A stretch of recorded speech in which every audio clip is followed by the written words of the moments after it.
இப்போ வந்து content creation உங்களுக்கு கூட இருக்கிற ஒரு டேகே வந்து கான்டென்ட் கிரியேட்டர் அப்படிங்கிற ஒரு டேக் இருக்குல்ல, இங்க எப்படி ஸ்டார்ட் ஆச்சு? எப்படி இதுக்குள்ள நீங்க வந்தீங்க? ஃபோட்டோகிராஃபி பண்ணிட்டு இருந்திருக்கீங்க. How did you discover?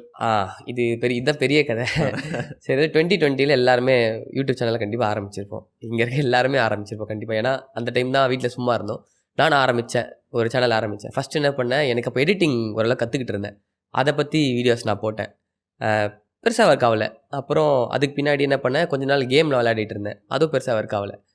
அந்த சேனல் மானிட்டைஸ் பண்ணுற ரொம்ப கஷ்டப்பட்டேன், என்னென்னமோ பண்ணேன். அப்புறம் ட்ராவல் வீடியோஸ்லாம் பண்ணிட்டுருந்தேன். அப்போ தான் நிறைய தனியாக சுற்றிட்டு இருப்பேன். தனியாக அங்கே மேங்களூர் அப்படி இப்படின்னு சவுத்தில் கொஞ்சம் சுற்றிக்கிட்டே இருப்பேன். திடீர்னு ஒரு காசு ஒரு ஷூட் போய் ஒரு 5000 6000 வருதுன்னா எதுவும் யோசிக்கிறது இல்லை, அப்படியே எடுத்துன்னு கிளம்பிடுறது. ட்ரெயின் ஏறி கிளம்பிடுறது, பப்ளிக் டிரான்ஸ்போர்ட்டில் கம்மியான செலவுக்கே கிளம்பிடுறது. ஃபுல்லாக பிளான்டாக இருப்பேன்.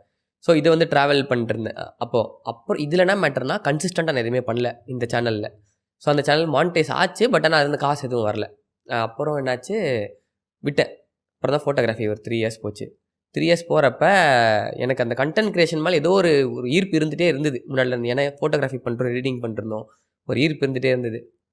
24 வரப்போ திடீர்னு ஒரு நாள், நான் கேலிஸ்தனிக்ஸ் ஆல்ரெடி 6 months பண்ணிட்டு நல்லா பண்ணேன். திடீர்னு ஒரு நாள் காலையில் தோணுச்சு, திருப்பி ஏன் ஆரம்பிக்கக்கூடாது அப்படின்னு சொல்லிட்டு. ஏன்னா ரொம்ப காலைல தான் தோணுச்சு. சரி, ரொம்ப இழுக்க வேணாம், உடனே ஆரம்பிச்சிடலான்னு சொல்லிட்டு ஒரு மதியம் ஒரு நாள் உட்காந்து எடுத்தேன். ஈவினிங் எடிட் பண்ணி ஒரு வீடியோ போட்டேன். சரி, யூடியூப்பில் தான் ஃபஸ்ட்டு பண்ணேன், இன்ஸ்டாகிராமில் போடல. அப்புறம் செகண்ட் வீடியோ ஒரு 5 வீடியோ போட்டேன். அப்புறம் என்ன பண்ணால், சரி யூடியூப்பில் நிறைய பேர் பார்த்துட்டு இருந்தாங்க. நிறைய பேர் வந்து டெய்லி விளாக்ஸ் போட்டுட்டு இருந்தாங்க. டெய்லி விளாக்ஸ் வேறு மாதிரி போட்டுட்டு இருந்தாங்க.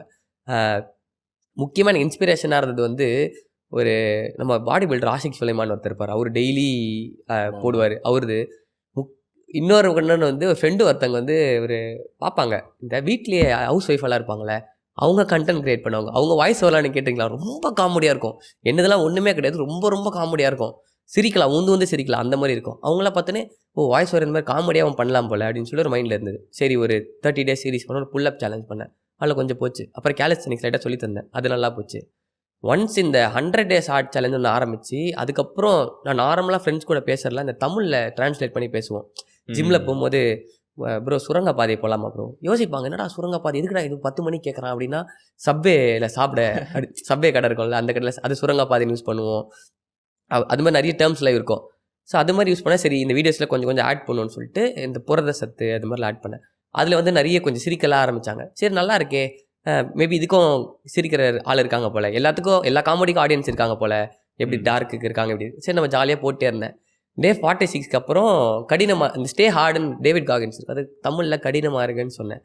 அது சொன்னோன்னே நிறைய பேருக்கு பிடிச்சிச்சு. அது போக போக அப்படியே ஒரு ஃபார்ம் ஆகிட்டாங்க, இவன் 100 days என்ன பண்ண போகிறான் அப்படின்னு சொல்லிட்டு ஒரு லைனாக அந்த நாடகம் பார்க்குற மாதிரி பார்த்துட்டே இருந்தாங்க. அப்புறம் ஒரு 95 வரப்போ 100K வந்தது. அதெல்லாம் சூப்பராக இருந்தது. ஓகே. ஸோ இப்படி தான் இந்த ஜேர்னி ஸ்டார்ட் ஆச்சு. எப்படின்னா, முன்னாடி கன்சிஸ்டண்ட்டாக சுத்தமாக இல்லை, அதில் பண்ண தப்பு எல்லாத்தையும் இதில் கரெக்ட் பண்ணேன். அண்ட் இன்னொரு முக்கியமான விஷயம், டைம். நான் கரெக்டான டைமில் நான் வந்து அதை அப்ரோச் பண்ணேன். ரொம்ப யோசிக்கலை, ரொம்ப யோசிக்கவே இல்லை. டப்புன்னு யோசிச்சு டப்புன்னு ஒரு 6 months ஃபுல்லாக. அந்த டைம்லாம் இப்போலாம் நான் கடினமே இல்லை, இப்போ தான் ரியல் கடினம்.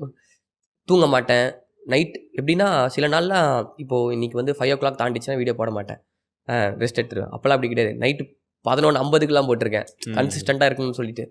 அது மாதிரிலாம் ரொம்ப பண்ணியிருக்கேன். ஸோ அதில் தான் ஒர்க் ஆச்சு நான் நினைக்கிறேன். நான் உங்கள் ஜேர்னி பார்த்தேன். அப்போது நீங்கள் சொன்ன மாதிரி நிறைய சேலஞ்சஸ் இருந்துச்சு அதுக்கு பின்னாடி.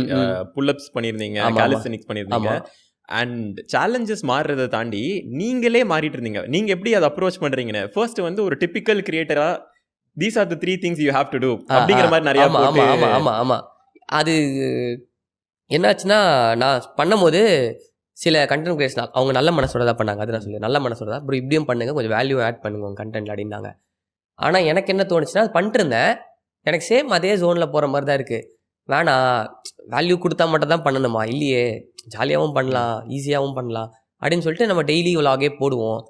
பட் ஆனால் அது போட அதோட ஒரு மார்க் மாதிரி வந்துச்சு, லைக் அதோட ஒரு ட்ரேட் மார்க் மாதிரி ஆகிட்டேன். ஸோ அந்த டெய்லி விலாக்ஸுக்கு அப்படி தான் வந்தது. ஏன்னா முன்னாடி வந்து அந்த வேல்யூ எனக்கு பிடிச்சிருந்தது, ஃபாலோவர்ஸ்லாம் வந்தது இல்லைன்னு சொல்ல மாட்டேன். ஆனால் என்கேஜ்மெண்ட்லாம் எனக்கு ரொம்ப பிடிக்கல. அது எனக்கு டெய்லி விலாக்ஸ் ரொம்ப பிடிச்சிருந்தது, ஜாலியாக இருந்தது பண்ணுறதுக்கு, ஒரு மாதிரி காமெடியாக தமாஷாக இருந்தது. உங்களுக்கும் அந்த பீஸ் கொடுத்துச்சு. ஆமாம், அதுவும் இருந்தது எனக்கு. அந்த மாதிரி அதான் டெய்லி விலாக்ஸில் ஒன்றும் நிறைய பண்ண நினச்சிட்டு இருந்தேன். அப்படி ஆரம்பிச்சது தான் இந்த குளிர்கால சவால், அப்புறம் கிராமத்தில் போய் பண்ணது, ஸோ அந்த கிராமத்தில் போய் பண்ணதில் அந்த அந்த ஃபைனல் ட்ரீமுக்கான ஒர்க்கு தான். பெரிய ஒரு வீடு வாங்கணும், வீடுனா அந்த ஃபார்ம் வாங்கணும். ஸோ இப்போ நான் பொறுமையாக நான் ஸ்டார்ட் பண்ணது எங்கன்னு இந்த சேனலில் இருக்குது. நான் ஒன்று ஒன்றா பண்ணி நான் அந்த வீடு வாங்குறப்ப எப்படியோ ஒரு 2000-3000 வீடியோ போட்டுருவேன். வாங்கும்போது அப்போது பண்ணும்போது எப்பா இவன் வாங்கிட்டான்டா எவ்வளோ நாளாக பண்ணிருந்தா அப்படின்னு ஒன்று இருக்கும்ல, அதுதான் இந்த ஒரு பெரிய இது இருக்கும், ஒரு பெரிய ஒரு இது இருக்கும். பெருசாக போனது இல்லை, அது பண்ணிட்டோம் நம்ம. பட் இவ்வளோ கஷ்டப்பட்டு டாக்குமெண்ட் பண்ணி அந்த வீடு வரைக்கும் டாக்குமெண்ட் பண்ணுறது தான் என்னோட எய்மு. அது எப்போ டாக்குமெண்ட் பண்ணுறனோ அப்புறம் அப்படியே ஜாலியாக கல்யாணம் பண்ணிட்டு அப்படியே இருந்துருவேன்.